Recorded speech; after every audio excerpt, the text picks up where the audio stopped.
Assalamualaikum warahmatullahi wabarakatuh. Halo semuanya, kali ini kita akan mempresentasikan tentang modul 17, yaitu Build a Small Network, di mana ada anggota kelompok saya Hafiz Rahmat Kurniawan, Saya Yandrina Rizky, Saya Raffi Maulana juga. Saya Merahim, saya tadi juga dari IPS Fakultas Fadilah. Oke, untuk materi utama yaitu di bagian Device in a Small Network akan dijelaskan oleh Raffi. Kepada Raffi dipersilakan.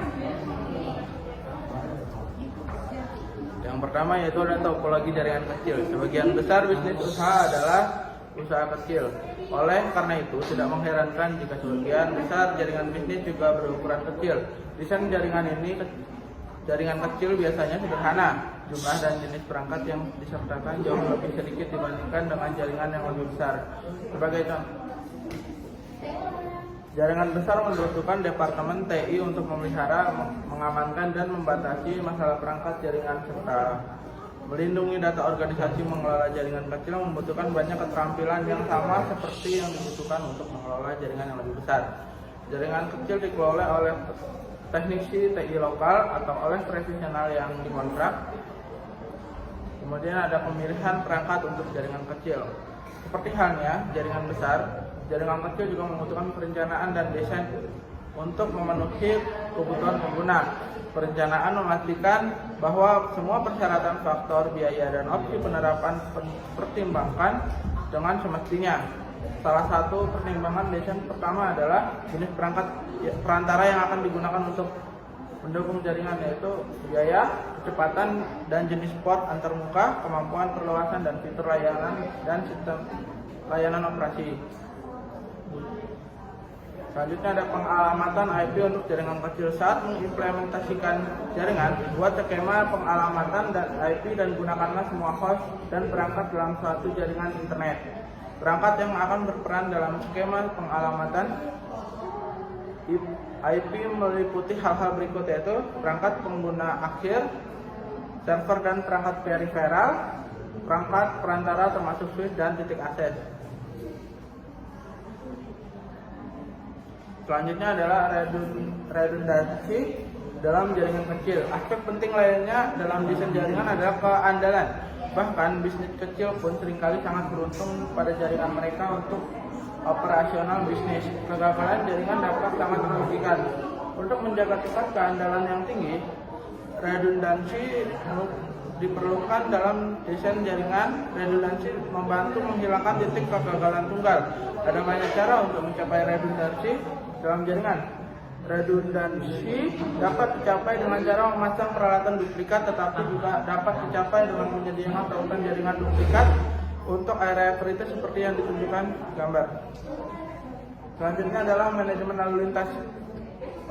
Tujuan dari desain jaringan yang baik, bahkan untuk jaringan kecil, adalah untuk meningkatkan produktivitas karyawan dan meminimalkan waktu henti jaringan. Administrator jaringan harus mempertimbangkan berbagai jenis lalu lintas dan penanganannya dalam desain jaringan. Router dan switch dalam jaringan kecil harus dikonfigurasi untuk mendukung lalu lintas real time, seperti suara dan video, dengan cara yang tepat relatif terhadap lalu lintas data lainnya. Sekian dari saya, lanjut ke teman saya selanjutnya.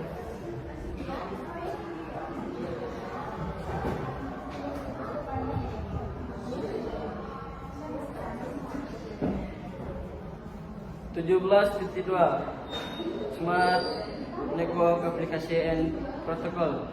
17.2.1 Com aplikasi, membahas aplikasi jaringan yang umum digunakan seperti web, email, chat, dan berbagai file.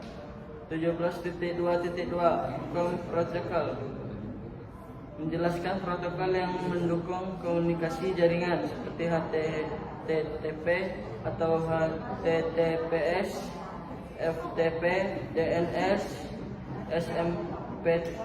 SMTP, dan IMF. 17.2.3 Voice and Video Application, membahas layanan suara dan video. Memulai jaringan yang memerlukan koneksi stabil agar koneksi komunikasi tetap baik. Can you undetecting 17.2.4 Can you undetecting berisi soal latihan yang untuk menguji pemahaman tentang aplikasi dan protokol jaringan kecil. Selanjutnya materi akan disampaikan teman saya.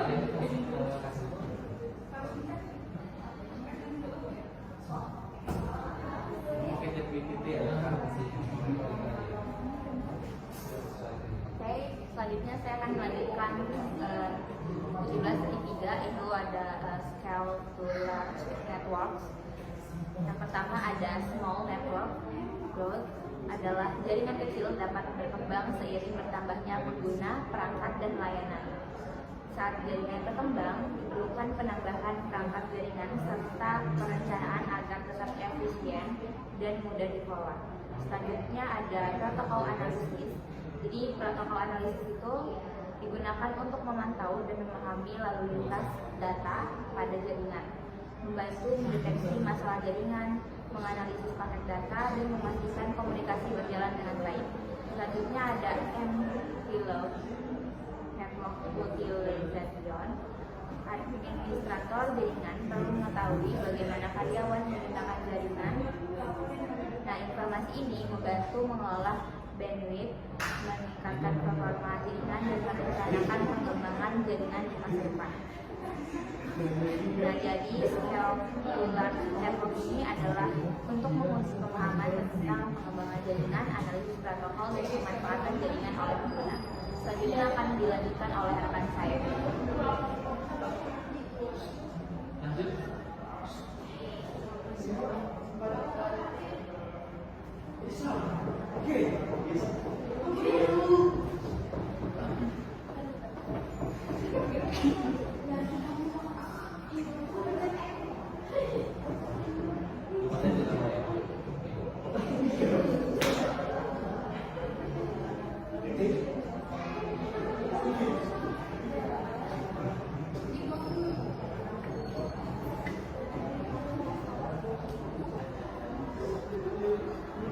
Baik, pada modul 17.4 saya akan membahas tentang verify connectivity atau cara melakukan pengecekan koneksi jaringan. Nah, verifikasi konektivitas dilakukan untuk memastikan perangkat dalam jaringan dapat saling berkomunikasi dengan baik.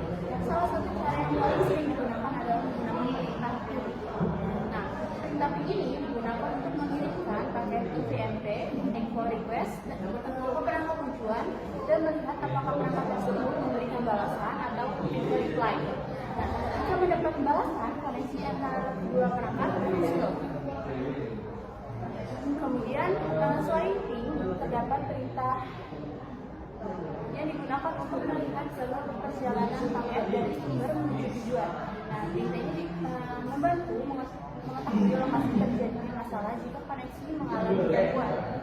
Kemudian ada beberapa hal yang diperiksa saat melakukan verifikasi konektivitas, yaitu yang pertama ada koneksi fisik antar perangkat, kemudian ada konfigurasi alamat IP address, kemudian ada default gateway, kemudian ada status interface pada perangkat jaringan. Nah, jadi verifikasi konektivitas ini bertujuan memastikan jaringan berjalan dengan benar dan membantu menemukan penyebab masalah ketika terjadi gangguan koneksi. Baik, selanjutnya akan dibacakan oleh teman saya.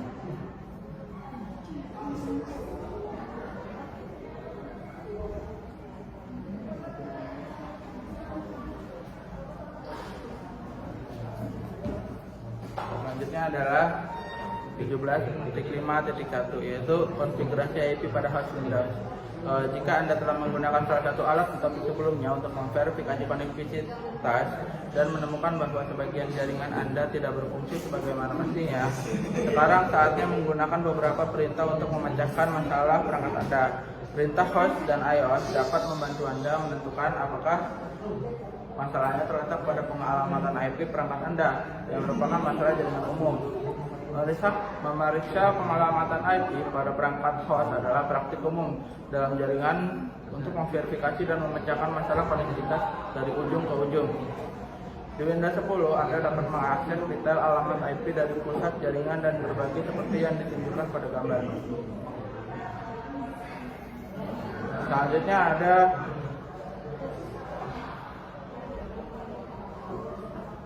konfigurasi IP dan host Mac OS. Pada GUI komputer Mac, buka preferensi jaringan lalu lanjutkan. Selanjutnya adalah 17.5.4, yaitu perintah ARP. Perintah ARP dieksekusi dari command prompt Windows, Linux, atau Mac.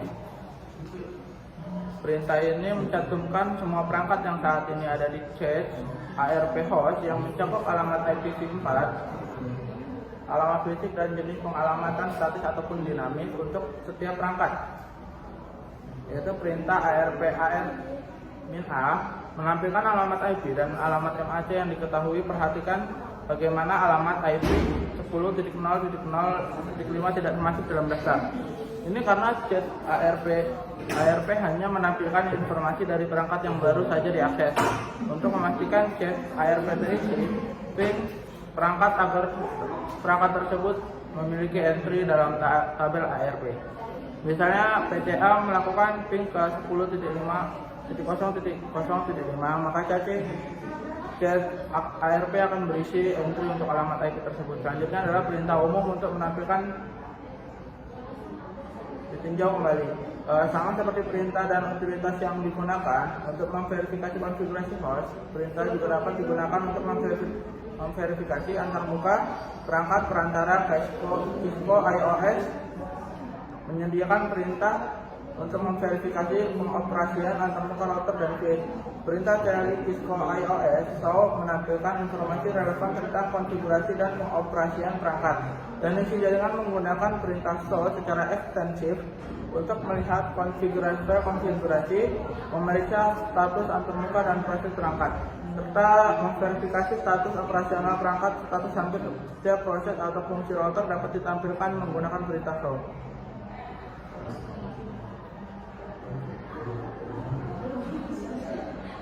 Selanjutnya ada perintah show IP interface brief. Salah satu perintah yang sering muncul digunakan adalah perintah show IP interface brief. Perintah ini memberikan output yang lebih ringkas daripada perintah show IP interface. Perintah ini memberikan ringkasan informasi penting untuk semua antarmuka jaringan pada sebuah router. Sekian dari saya. Materi selanjutnya akan dijelaskan oleh teman saya.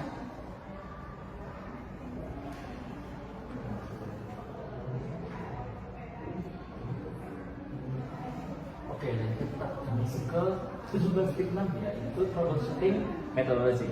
Yang dimana proses troubleshooting ini atau pemecahan masalah yang efektif memerlukan pendekatan yang terstruktur. Kalau metodologi yang jelas, seorang teknisi jaringan dapat membuang banyak waktu berharga dengan menebak-nebak sumber masalah tanpa dasar yang kuat. Oke, yang pertama itu ada basic troubleshooting approaches, yang dimana bagian ini membahas langkah-langkah dasar dan sistematis yang umumnya digunakan untuk mengidentifikasi dan menyelesaikan masalah jaringan. Jadi pendekatan standar ini meliputi satu, mengidentifikasi masalah atau identify the problem, yang dimana dia itu mengumpulkan informasi dari pengguna atau sistem monitoring serta mendefinisikan gejala masalah secara spesifik. Yang kedua, membangun teori kemungkinan atau penyebab, yaitu establish a theory of probable cause, di mana membuat daftar hal-hal yang paling mungkin menyebabkan gangguan berdasarkan gejala yang ditemukan.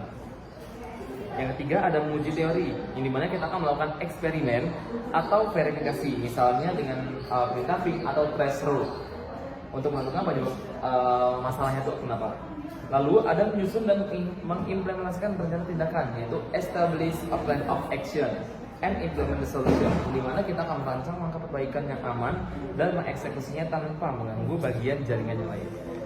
Lalu ada memverifikasi fungsionalitas sistem atau verify full system functionality, yang dimana memastikan masalah benar-benar teratasi dan tidak menimbulkan efek samping baru. Oke, selanjutnya ada resolve or escalate, yang dimana tidak semua masalah jaringan bisa atau harus diselesaikan oleh teknisi.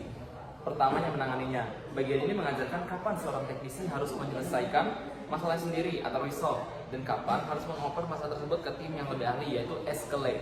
di mana resolve itu menyelesaikan dilakukan jika masalah berada dalam ruang lingkup wewenang pengetahuan dan memiliki dokumentasi penyelesaian yang jelas, misalnya kabel terputus atau salah konfigurasi IP dasar.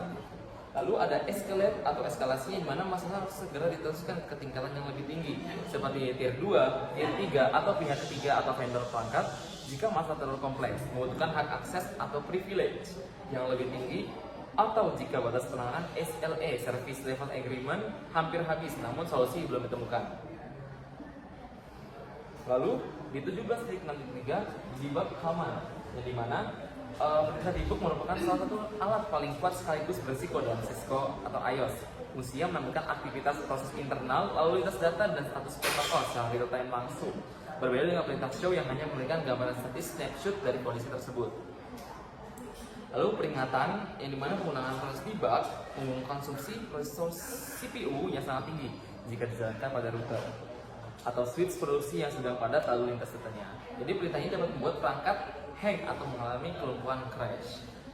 Lalu yang terakhir ada the terminal monitor command, yang dimana saat Anda terhubung ke perangkat Cisco menggunakan koneksi jarak jauh seperti SSH atau Telnet, perangkat secara default tidak akan menampilkan pesan log system ataupun output dari perintah debug, yang dimana langsung ke layar terminal Anda dan juga pesan tersebut hanya ke koneksi konsol. Oke, untuk selanjutnya akan dijelaskan oleh kawan saya.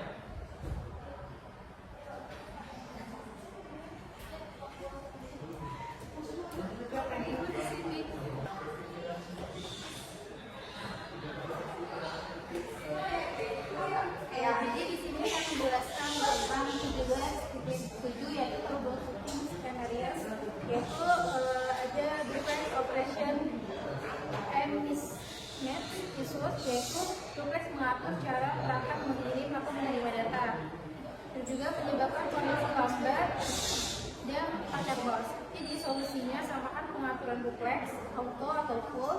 Sini juga ada 17.2 itu IP addressing issues and iOS device. Jadi di sini tuh periksa konfigurasi IP pada router atau switch Cisco. Itu pastikan IP, subnet mask, dan interface aktif, no shutdown. Terus juga ada 17.3 yaitu IP addressing issues and home and device. Di sini pastikan IP address, subnet mask, default gateway, dan DNS sudah benar, yaitu jika memakai DHCP pastikan perangkat mendapat IP yang valid. Juga 17.7.4 yaitu default gateway issues. Default gateway digunakan untuk mengakses jaringan lain. Gateway yang salah membuat perangkat hanya bisa berkomunikasi di jaringan lokal. Juga 17.7.5 troubleshooting DNS issues. Jadi DNS ini mengubah nama domain menjadi alamat IP. Jika DNS bermasalah, website tidak bisa mengakses menggunakan nama domain.